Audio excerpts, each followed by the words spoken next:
This is Daily Blast Live. We're talking about what you're talking about. Real, honest, entertaining, live. DBL starts right now. 3, 2.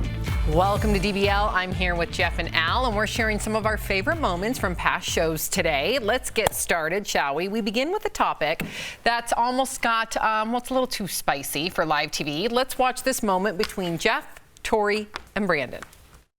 Matthew McConaughey is an open book when it comes to revealing details about his family. Check this out. While promoting his new memoir, Green Lights, he told People magazine that his dad died while making love to his mother. Matthew said his dad always joked about dying in bed during sex. Who doesn't? And it seems he was right. I was going to say something right there, but I'm not. He passed away from a heart attack in 1992. It seems like he's like, I don't want to say happy about this, but he's not afraid to share it. I don't know. Okay, and just so you know, Matthew McConaughey's mother and father married 3 times. They got married, they got divorced. They got married, they got divorced. They got married, they divorced. And he even says in this, they even got, pretty violent. They were a very passionate couple. So imagine how the lovemaking must have been at like a different level. I guess. Do you not have that kind of Brandon, could you wrap your head around this one? Do you get this passionate that you could have a heart attack one day?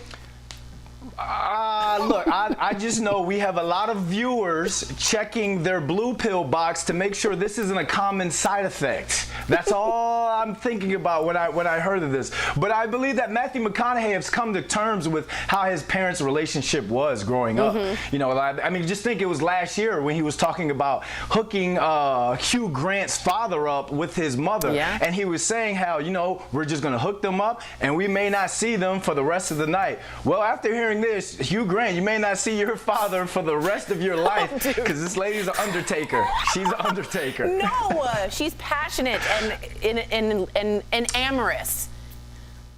What's that mean? It's a good thing, loving. Tori. That's a good thing. Yeah, I think that's great. I think she lives with them, and she's still a sexually active person in her older years. That's fantastic, isn't it? Yeah. There's so much I want to say, but we're on television, so I don't know if I want to get into that gray area. Way to say it and not say it at the same time. And then get yelled at, get an email. How dare you say that? Anyways, I don't get emails. Jeff, do you still feel the same way? You know what? Here's the thing. My parents are happily married. They've been married since 1969. I don't see my mother or father promiscuous in that way, right? So it's hard for me to wrap my head around when someone's like, yeah, my mom's 70 and she left a sock on the doorknob. It's a little weird. That's Al. Yeah. Al has said it on the show over and over and over again. He loves the fact that his mom is still getting it on. Oh, well, wow. Probably did. watching. I see my TV, parents you as said human that. beings, and I want them to always have an active sex life and be happy. So, Yeah, but do you need to all right. walk in on it? Speaking of spicy conversations, they don't stop here on DBL. You know that's true. Who remembers when we talked about that study that vegans have more sex? Yep. Let's just say it got interesting. Check it out. A new survey by illicitencounters.com found that vegans are having twice as much sex as meat eaters. The survey found vegans were also more adventurous in the bedroom and are way more satisfied with their sex life than their meat-eating friends. That brother ain't a vegan right there. I saw that. What'd you say? That last dude wasn't a vegan. He ain't look like a vegan. Do you buy it? No. It's a survey. Here, Jeff. It's stupid. Surveys, You'll have more energy, though. They didn't ask me how much sex I have. I know, but they know you can't do as well as you could after a rack of ribs. That's fact. That's true. That's true. If you watch... You don't know me. I get down with barbecue sauce. Wow. If you watch Game Changers on Netflix, highly recommend it. They have like the world's most respected scientists try out different, and they didn't mean it for sex. Sexual positions? No. So what they did is they did meat-free meals versus meat, and then they watched to see, they wanted to see at the end of the day the physicality for Olympians, but they also wanted to see sexual arousal, and they found that when you had a meat-free meal, don't give me that look, Al. That's when you just have the way a I look. meat-free meal, you will have 40%, I believe that was the quote, 40% more stamina and length. And that's not true. Can we call this Yes, segment it is. Sam's made up studies? And protein is a form of energy. Whoa. So what do you mean? So if you eat a Plant- chicken breast, you're like, well, I'm not going to touch that First breast. of all, plants have protein too, and it's actually plant protein is assimilated faster in your body than meat protein. But you saying that I made this up, let me just go ahead. First of all, Erica, if you're not here, this is great TV. Sam's scrolling on her phone on live TV. Welcome to DBL, guys. I'm just listening and watching as Sam goes around stamina and length during this conversation. I just want to see where else it's going to go. Oh. Erica, be the tiebreaker while Sam goes on Yahoo. It's not Yahoo. This is an actual quote from the Game Changers movie, which they have the world's highest scientists look at the top athletes in the world and figure out how they can increase their physicality and stamina so they can be better. Yeah, but a great athlete's going to be good no matter what. What about the average American wearing sweatpants? How are they doing? I don't want to hear how athletes do. You can look at it at the highest level. If you look at an athlete at the highest level and you're saying we're going to do 3 weeks of pure meat, or we're going to do 3 weeks of a balanced meal, or we're going to do three weeks of plant protein, then they look at it and they see that when the athletes had plant protein, that they, not only football players, but also MMA fighters, UFC fighters, and also MMA. Huh? UFC is also MMA. It's 2 different organizations. You're not even listening. I am. I don't know. I'm so annoyed at you. I don't know. Maybe listening to the results of the study won't be good for the sexual chemistry either. This is so many numbers. I don't believe anything. And you didn't even ask me. What's that? Oh, do you agree? I'm vegan here, and you didn't even ask me if it somehow affects me. So let's go. How many times do you do it a week? I'm not. This does not apply to me because I have 2 little kids. You just told us to ask you and said this does not apply to me. I'm an anomaly because I have 2 little kids. Well, a lot of people have 2 kids. I have 2 kids too. Actually, what most people having twice as much sex than me? Maybe. I don't know about that. Write your numbers down and slide them to me. Al's in triple digits. I wish it applied to me, but I'm always keep it 100 with the DBL Nation. I've got 2 little ones. Me too. At I was home. kidding. I was kidding. It's not an orgy at my house or anything. Thank you for clarifying. I'm not coming over. Wow. It makes perfect sense, though, does it not?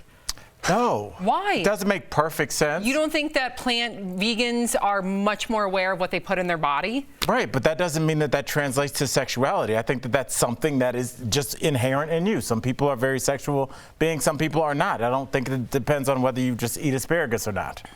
Okay, you eat a lot more than asparagus, buddy. All right. All right. Well, listen, DBL Nation had a lot to say on this. Let's see what happens when we read some comments from the DBL Nation. We're getting a lot of comments about the vegan sex story. Donna says, you're right, Sam. The Game Changers movie was great, filled with great facts. I have your back. Thank you, Donna. Rhonda says, gotta have my steak. Okay, Rhonda. Uchi on Facebook says, vegan sex study was the best DBL segment ever. And Rebecca says, I want to know about Sam's vegan mac and cheese she loves. Ooh, it's really good. And it's just Amy's or Annie's. That's your recipe, is a frozen mac and cheese? That's what you have for our viewers. You know what I like? Tombstone pizza, Jeff. It's delicious. Yes, it's great. Erica, get in there. It's embarrassing. What? I'm just surprised we're still on the air after that, all the sex talk, because, I mean, some of that stuff blew me away, so I'm quite sure. The people need to know, Erica. That's what we're here for. We're going to have a meeting. Well, I'm going to have a salad for lunch, and you know what that means tonight. Oh, my God. It's our anniversary. Warm up to Amy's and meet me in the bedroom. There you go. Amy's. Annie's, your mac and cheese You're the one who had the recipe. What's wrong with it? What is it? Well, you can't suggest a recipe that's in a box at the grocery store. Why not? It's got to be your recipe. Oh my That's God. the whole point of recipes. I have a really good spaghetti. Do vegans have more sex, Sam? You want to know? I want to. This glow. We got to wrap it. Could we just wait 5 more seconds on Sam's face? This glow on my face is not highlighter. Highlighter? You don't know what Highlighter? Highlighter is something that women put on our faces to give glow. I hate you both. Coming up, part 1 of our interview with Carol. It's called highlighter. It's blush. Carol Baskin rouge. from what went down on Dancing with the Stars to her sexuality making headlines. That's next. No such.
everyone. I'm Sam Shocker. The way I would describe myself as a host of DBL, well, my co-hosts call me like the mom, so I guess I'm kind of like the team mom.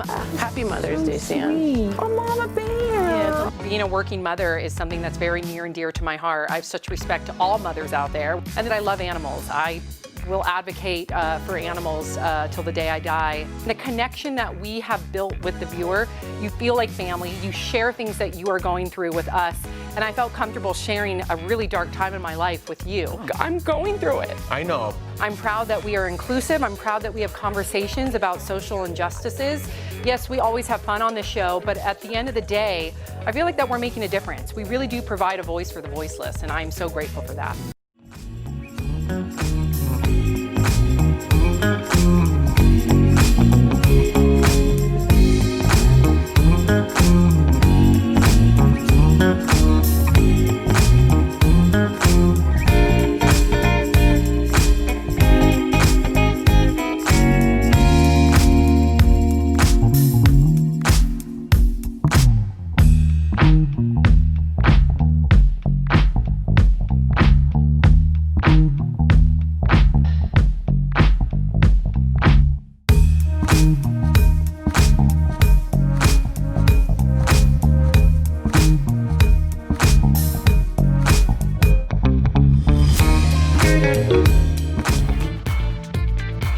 Welcome back to DBL. No doubt, Tiger King was one of the most popular shows of the year. Earlier, Tori caught up with star Carole Baskin to talk about her meteoric rise to fame. Check it out.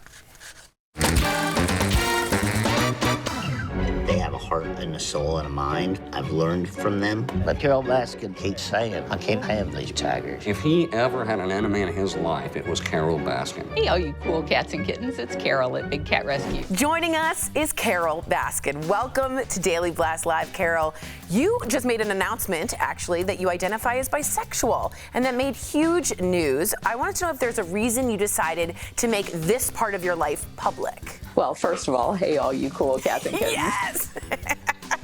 You know, second, here we are. Mother Nature has sent us all to our rooms to reconsider our relationship with wildlife.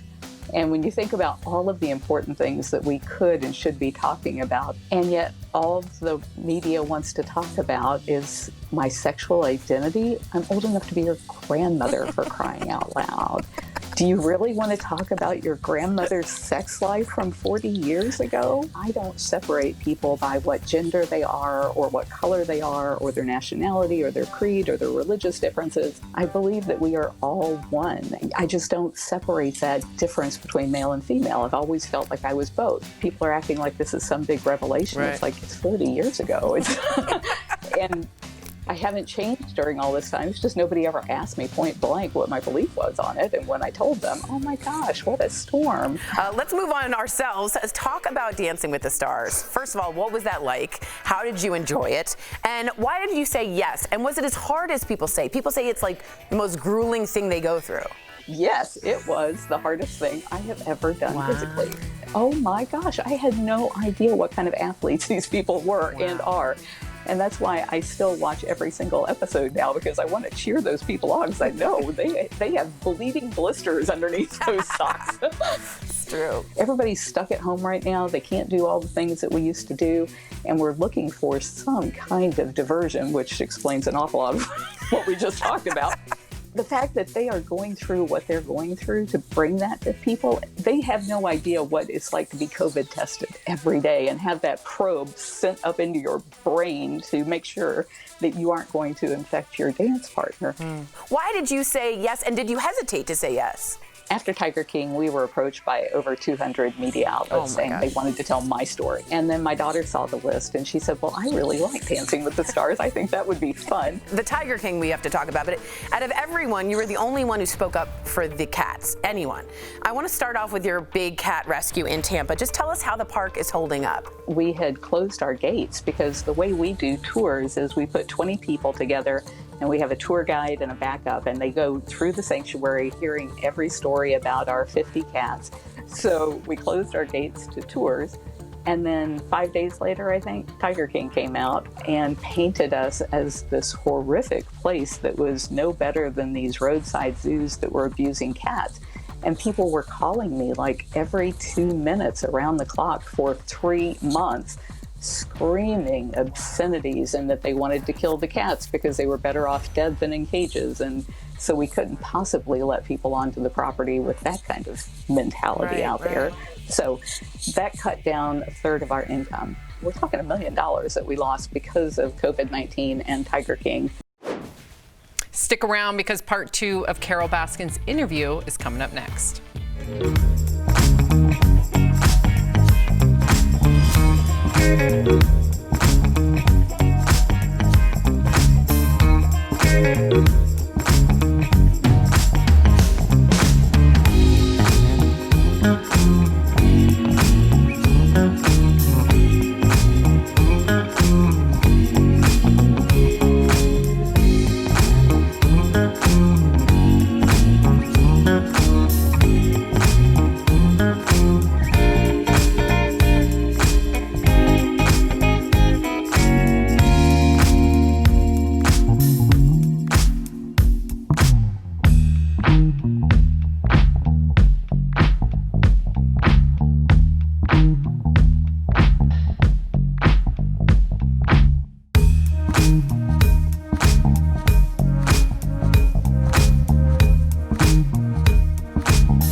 DBL. In part 2 of Tori's interview with Carole Baskin, she had a message for those who think she had something to do with her former husband's disappearance. Check it out.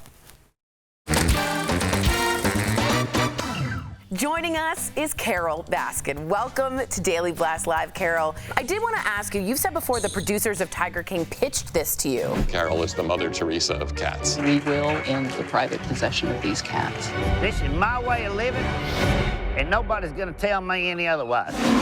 A series very different from what it turned out to be, as if they almost tricked you at, like we were talking about, a prank, but in not a great way. What did they tell you, Carole? Yeah, we really did feel betrayed. Yeah. Because they came to us saying that they wanted to do the blackfish of big cats. Are you familiar with blackfish? Oh yeah, with the dolphins and the whales, absolutely. So, I mean, this whole industry is just horrific. And so this is what they said they were going to do. They said the name of it, I think, was going to be stolen wildlife. They've even said in interviews that they've done since then that that was their original intent, and that they were finding, you know, they were going to do like a different episode on each kind of species that was being taken this way and exploited this way. And somewhere along the line, they decided that they wanted to turn it into a feud between me and Joseph Schreibvogel. I've never spoken to Joe Schreibvogel. If you're going to have a feud, you have to have two people that are having a big fight, right? I mean, there has to be like all of this back and forth. And they got plenty of that on Joe's side, but they couldn't get any of it from me. And they kept coming back again and trying, you know, all they wanted to talk about was Joe and asking questions about Joe. And it was like, it's not about Joe. It's about these animals and the abuses that they're suffering. And so I thought for 5 years that I was getting this across to them, that it was this whole industry, this whole network of people that are exploiting animals, not just one guy. And I could not believe what they produced with it. I mean, it's very different. Oh my gosh, nothing could have prepared me for what that freak show turned out to be. Wow. Well, obviously one of the things you're unhappy with is how the series implies, of course, that you had a role in your ex-husband's disappearance. Now there's Dateline episodes on Dawn and even billboards advertising rewards for information. I want you to be able to speak. What is your message, Carole, to the people who say you killed your husband? What do you want to be able to say? The producers of Tiger King had access to all of the information that debunked all of the things that they said in their production. Why they chose not to show those to the public, I can only suspect is because it would not have sold as well as it did. If you go to bigcatrescue.org/Netflix, I understand it's something like 28,000 words, so it's a lot of reading. But there's pictures and there's video, people, for those of you that don't like to read. And it goes through line by line of all of the lies that were told in Tiger King and what the truth is and where people can actually go and see in the public record the truth. It's not just my word against their word. I've got the public record. I mean, you can go to the courthouse. Anybody can go to the courthouse and see that the things that they had implied there are just not true. Well, anyone who watched the documentary knows Joe Exotic is currently serving time for his murder-for-hire scheme that targeted you. People forget about that. Are you happy? Do you feel safer with the sentence with him behind bars? Like 2 or 3 days ago, I was riding my bike home on that trail where he had hired the guy to come and kill me. And a woman stopped me and she said she wanted to do a selfie with me. And I said, well, you need to stay about 8 feet away from me to do that if you're going to take your mask off. And I said, besides, I don't know if you might be a hitman. And she's like, a what? And I was like, well, you're doing this because of Tiger King, right? And she's like, oh, yeah, I just love the show. And he goes on and on. And I'm like, well, you know, there was like a hitman that was hired to kill me on this trail. And he just stopped me on this trail. And she just, it blew over. She didn't remember any part of that. Oh, my Lord. My word. What do people think they saw? If you had the option, Carol Baskin, would you do this over again? I still would, because my philosophy on life is that everything happens exactly as it should and that it will all work out for the betterment of all of us. 2020 has been the worst year ever for anybody. Yes, we hear you, amen. I feel bad whining. No, I understand. You had a particularly hard 2020, I would say. But as bad as it was, I really think that it is now causing us to stop and look at this and go, well, what about those cub petting things? Where do those cubs come from? Where do they end up? And I think people are asking questions that maybe they wouldn't have asked. I always say knowledge is power, and no matter how it got out there, you know what I mean? The knowledge is now out there, and I do think that's a fair and valid point. Carol Baskin, thank you so much for taking the time to talk to us at Daily Blast Live. We so appreciate your time. We'll be right back.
My hair is 100% authentically me, and so are my opinions.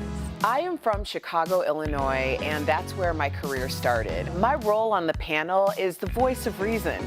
If sometimes you want to be questionably unreasonable. It's part of growing up. Get him, girl. And this is part of it. Growing up, Al, is part of growing up. It's super disrespectful. Revealing my natural hair on live TV was one of the most liberating things I've ever done. Let me tell you, I would have been in the salon a long time ago if I knew it got a standing ovation. And as a result, I know that that's affected a lot of other women who want to be their most authentic self, and I carry that with me every day. DBL is unapologetic. DBL is organic. DBL is fearless. DBL is you.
Welcome back to DBL. We love sharing your comments. Now, we heard a lot from DBL Nation about the Carol Baskin interview. So let's check out your comments. Megan said Carol Baskin's priority is her big cats, and I think we need more people with a passion for rescuing animals like she has.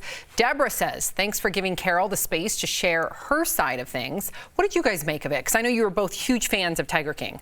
Yeah. I mean, I don't know. There is two sides to the story, right? So I think the major one is that where did her husband go? But it's interesting to hear her side, right? And how, I don't know, she just kind of carefree about the whole thing, which makes me has a different perspective of it, right? Right. I mean, we always say innocent until proven guilty. We say that, just say it. But then when it's time to apply it, people are like, yeah, but this case looks really bad. So innocent until proven guilty. She has not been proven guilty. She's definitely a fascinating person, definitely has a passion for animals, which I know you like. Yeah, she's really helped, too, pass the legislation where people can no longer own big cats. That's great. So good for her. Al, good for you for just pulling that out and saying whatever. That's all for our Best Of show. Thank you for watching. Have a good one.